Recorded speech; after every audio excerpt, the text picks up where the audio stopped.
ખાવા પીવાનું બંધ કરવું પડે ફિટનેસ માટે. તો ખાલી કસરત એકલી કામમાં ના આવે.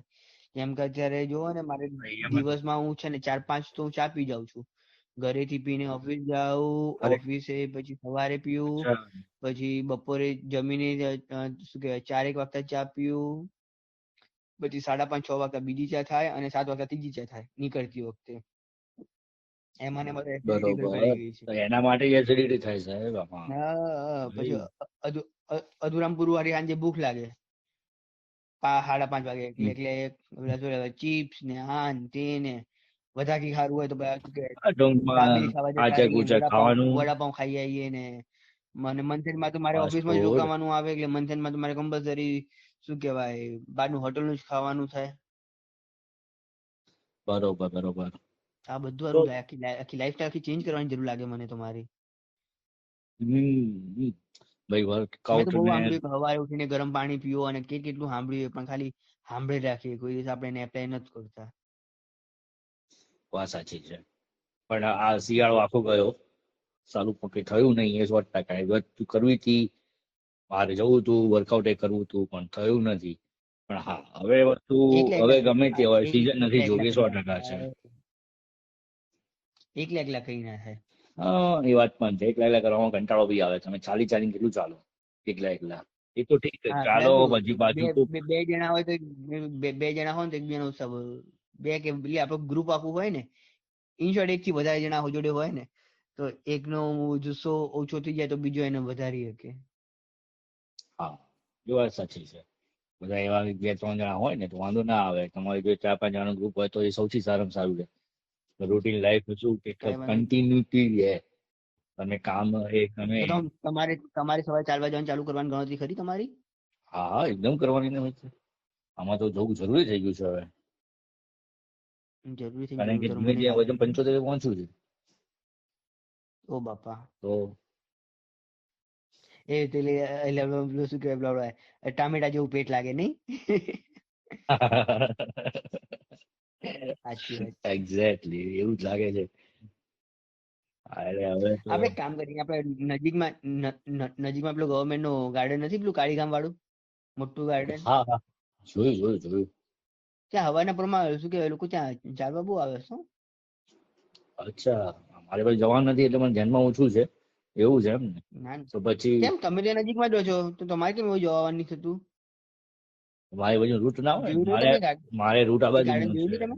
અરે હા પણ તમે જોયું છે, ગાર્ડન નથી જોયું?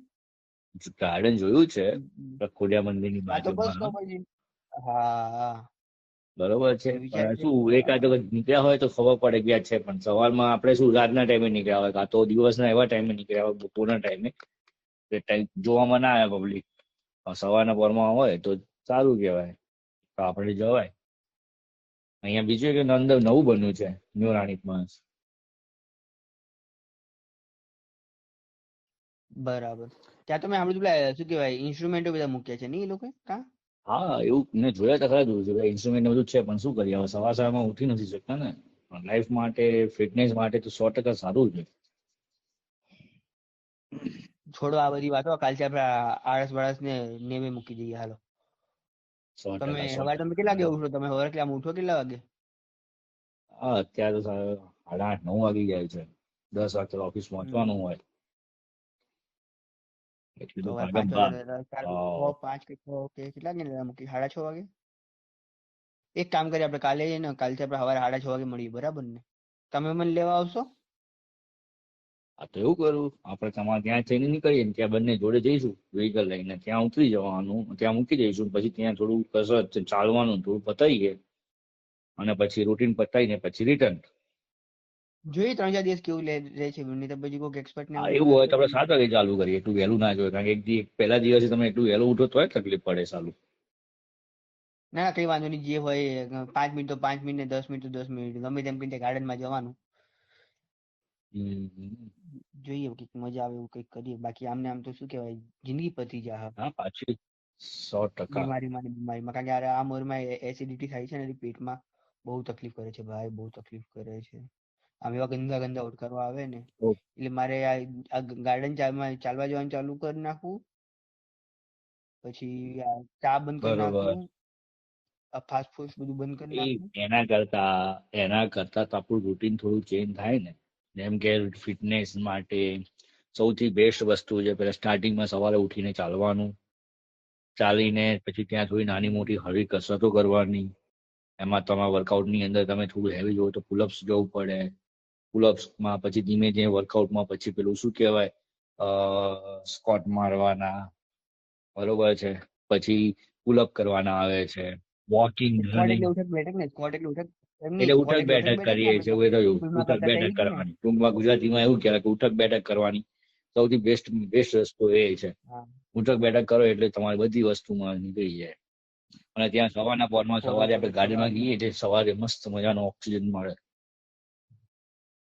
હા એ તો મજા આવે, ઠંડક ઠંડકમાં મજા આવે ચાલવાની તો સવારે. એટલે તમે યોગા કરવા હોય તો યોગા બી થઈ જાય. નાના મોટા ના કરો તો કઈ નહીં, પણ થોડું ઊંડા શ્વાસ કરીએ ને એટલે પેલું શું પ્રાણાયામ જેવું થાય ને તો વાંધો ના આવે. તમારામાં ઓક્સિજન જેટલો ભરાય એટલું તમારું લોહીનું બી પરિભ્રમણ વધી જાય. અંદર બોડીમાં ઓક્સિજન જેટલો વધારે જતો હોય એટલું જ ઓક્સિજનના કારણે તમારા દરેક માંસપેશીઓ, સ્નાયુઓ, દરેક વસ્તુમાં ઉર્જા નવી ભરાય. એમ નહીં, આપણને બધાને બાપ આપણે બંને આટલી બધી ખબર છે તો કરતા કેમ નથી? હા સારું એ તકલીફ છે અત્યારે.